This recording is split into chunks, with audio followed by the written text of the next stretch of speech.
Hello everyone, it's Mr. Kane with this week's reading video. So this week's video follows on from last week's one. It's got the same characters in it, but this one is called Breaking the Rules. I hope you enjoy it. You know the characters now, and at the end I'll talk you through the questions that we'll look at. Here we go.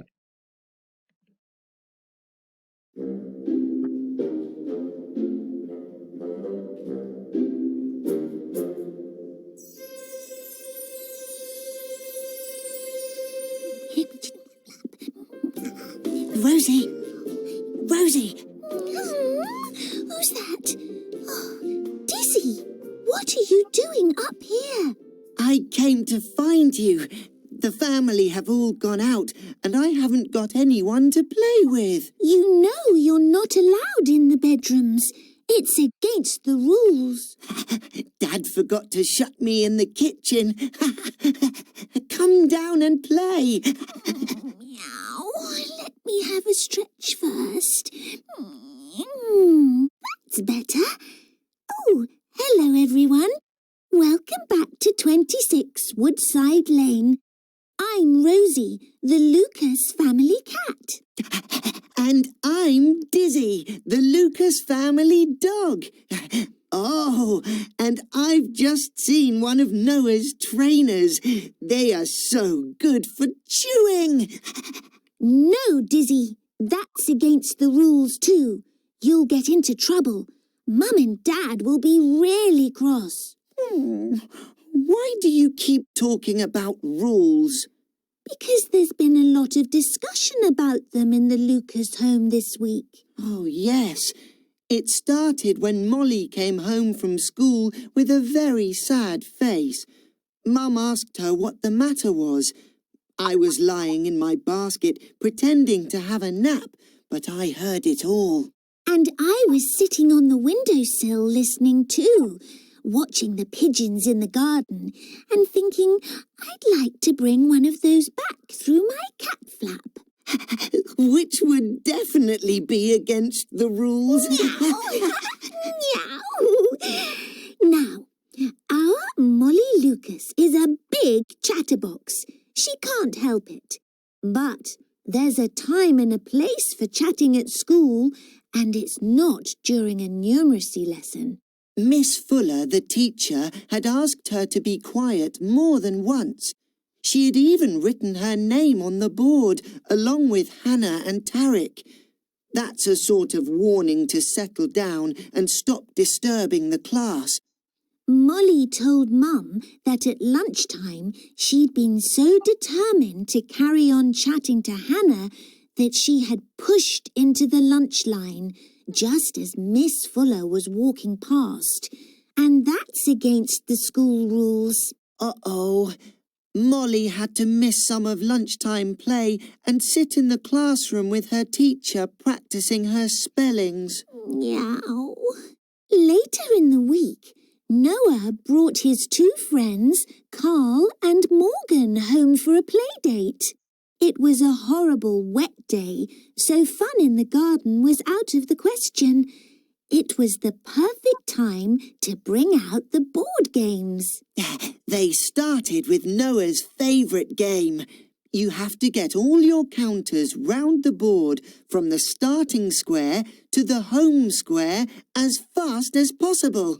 It's not quite as easy as it sounds, because if the other player lands on a square that you're already sitting on, they can send you back to the start. And that's what happened near the end of the game. The three boys had all succeeded in getting their counters home except their very last one. It was a battle to the finish. Noah landed on Carl's square and moved his counter back to the start. Carl didn't like that. He said he'd move back one square or even a few squares, but he was not going all the way back to the beginning. But that's the rules, Noah said. Then they're silly rules, said Carl. I'm not playing any more. Luckily, at that moment, Mum called them into the kitchen for tea. It's always my favourite kind of tea when Carl comes round. What do you mean?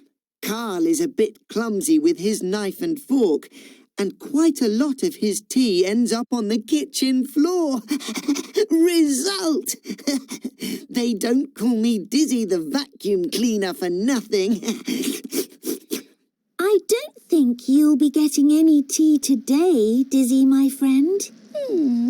Why? Because that's a car engine. That's the sound of footsteps. And that's the front door. Meow, which means... The family are home. And you're upstairs, which is... Against the rules. You'll hear another story about life with the Lucas family next time. Bye!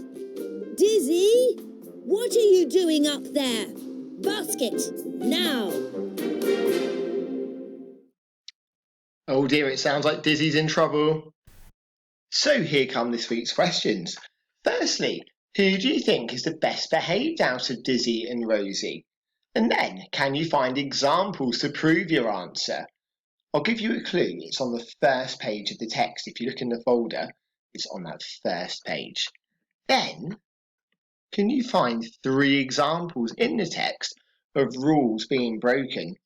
Now, there are lots of examples of the rules being broken, both by the animals and the humans as well. Next, why do you think the Lucas family called Dizzy a vacuum cleaner?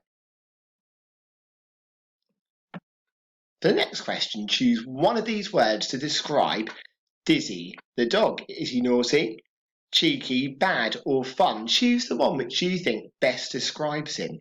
But then, can you explain why you've chosen this word, but use evidence from the text to support your answer?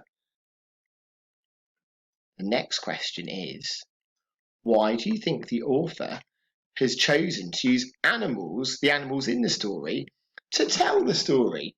So why has the author done this? And finally, time for some of your opinions now. Do you like having the animals tell the story? If you do, why? And if you don't, why not?